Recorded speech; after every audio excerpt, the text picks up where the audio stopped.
You stood at the bus stop before 8 in the morning. It was 1960s Britain. Your father had his work coat on. Your mother had already told you to stand still and stop stepping into the road.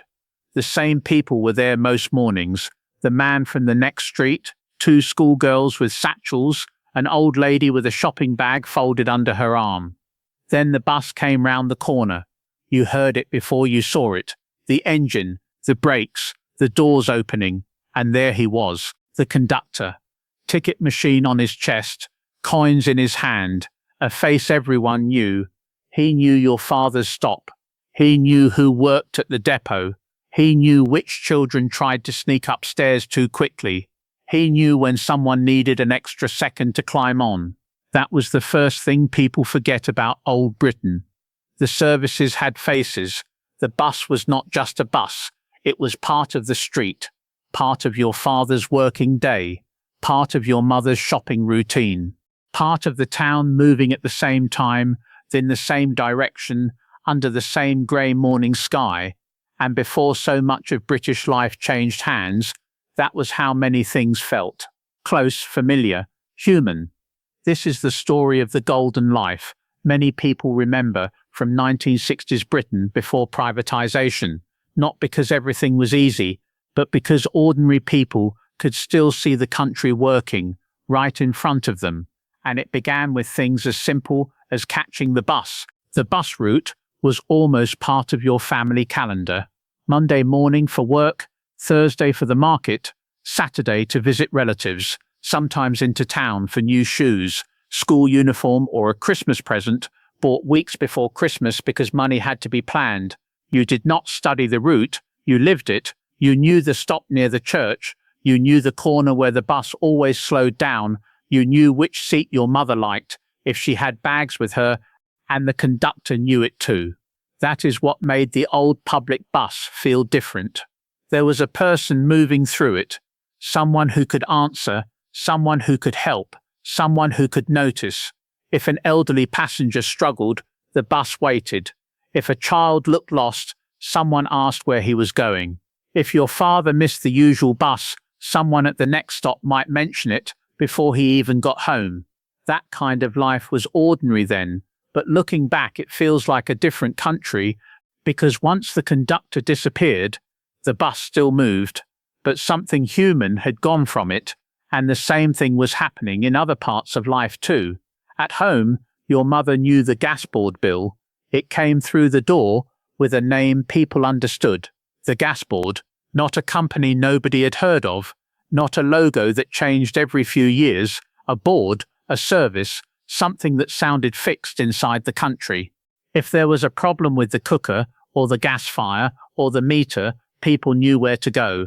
There was an office, there was a counter, there was a man who came out with a bag of tools, and the smell of outside air on his coat.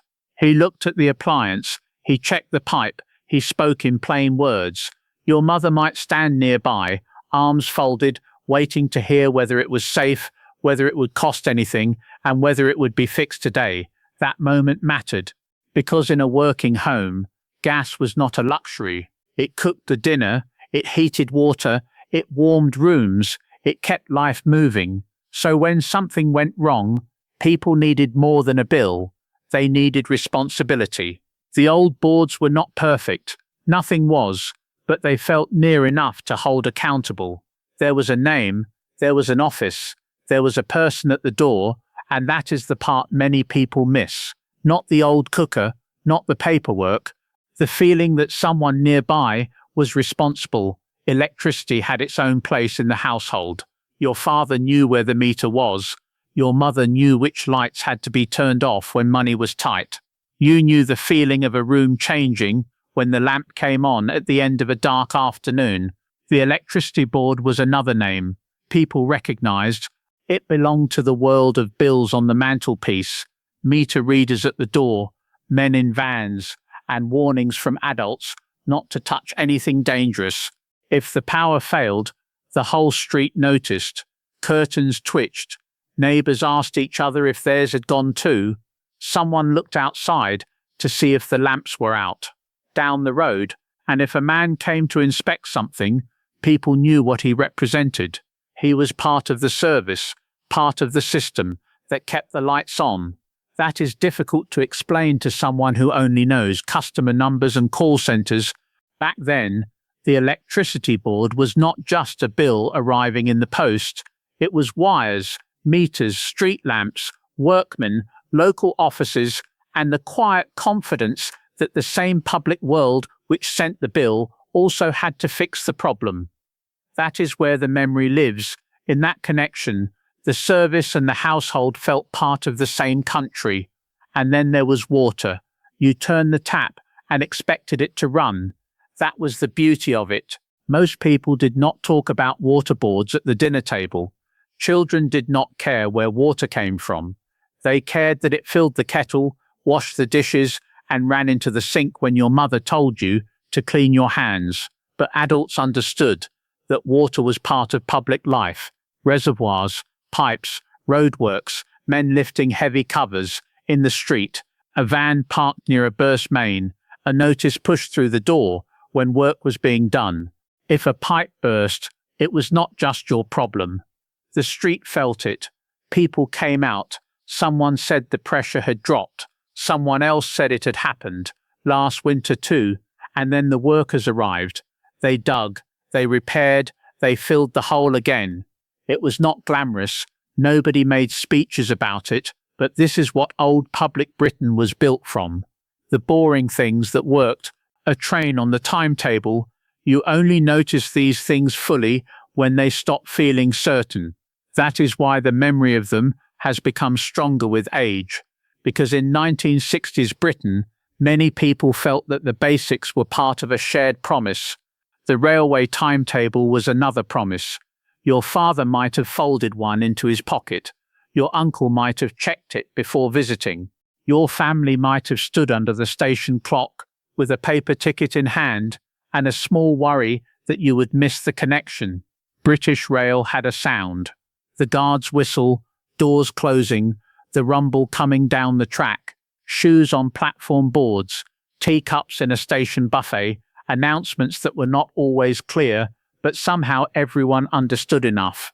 A railway station felt official, even the small ones. There was a ticket window, a man who knew the timetable, a waiting room, a porter, a name board painted in proper letters. You might only be going 2 towns away, but it still felt like a journey. That was the power of the railway. It made the country feel connected. Work, family, hospital visits, school trips, day trips, new jobs, relatives in another town. The railway carried all of it. And when people remember old British Rail, they are not only remembering trains, they are remembering trust. You trusted the timetable because your life was built around it. You trusted the station because there were people there. You trusted the line because it had been there longer than you had. That kind of trust is slow to build and easy to lose. The red telephone box stood on the corner like it belonged there forever. You passed it on the way to school. Your mother used it when there was news to give. Your father used it if he had to call from work. A neighbor ran to it when someone was ill. Inside, it smelled of cold metal, old coins, raincoats, and sometimes cigarette smoke. The door was heavy, the glass was often scratched. The phone book hung there, creased and damaged, but still used. You put coins in, you listened for the tone, you hoped nobody was waiting outside with their arms folded. In 1960s Britain, the phone box was more than a phone, it was public connection. A little room on the street where good news, bad news, family news, and emergencies all passed through. And behind that phone box was the GPO. The General Post Office was not just letters, it was telephones, lines, operators, engineers, exchanges, men climbing poles, workers connecting voices across towns and counties. You did not see most of it, but you felt it. When the call connected, when the voice came through, when a message reached someone who needed to hear it. This is another part of old Britain that people remember quietly. Communication had weight. A call meant something, a letter meant something, a telegram meant something, and the system behind it felt like part of the nation itself. The post itself had its own rhythm.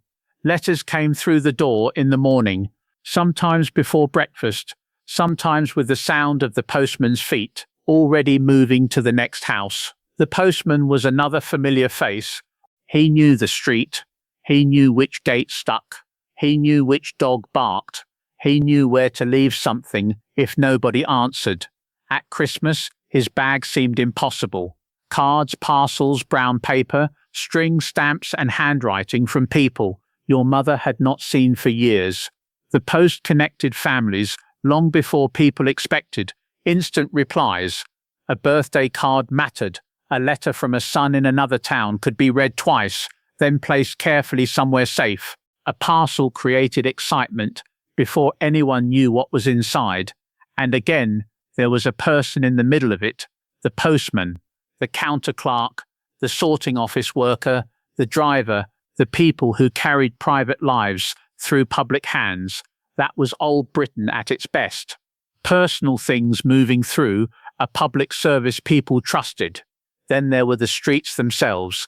You may not have thought about who maintained them. Children rarely do, but you noticed when something changed. A street lamp repaired, a drain cleared, a pavement dug up, road markings painted again, a broken curb replaced.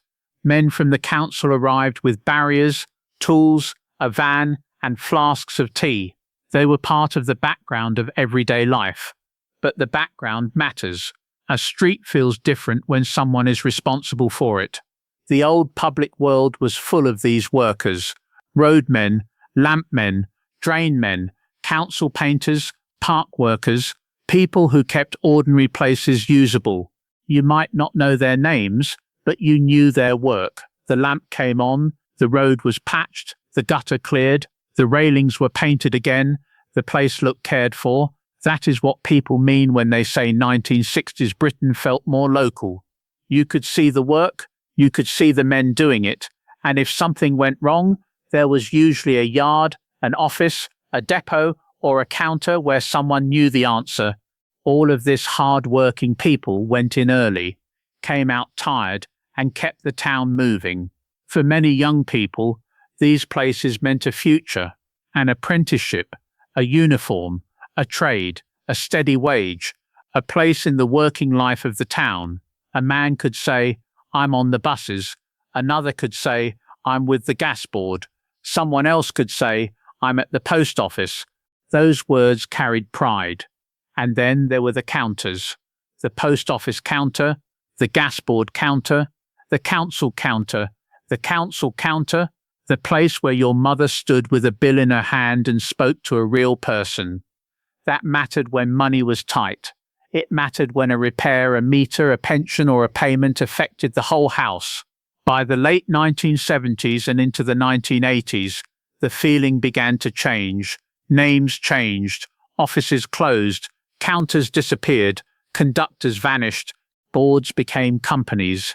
Some changes were needed. Old Britain was not perfect, but something human was lost.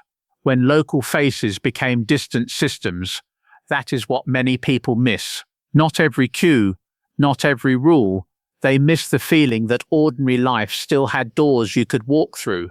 A bus door, a station door, a post office door, a phone box door, a council office door, a depot gate, a counter window. That was the golden life of 1960s Britain before privatization. Not luxury, nearness. The conductor who knew your stop, the gas man at the door, the postman who knew the road, the council men repairing the pavement. Together, they made Britain feel as if it still belonged to the people living in it. Tell me in the comments which part of old public Britain you remember most. Subscribe to Yesterday UK. Take care of yourselves, and I will see you in the next one.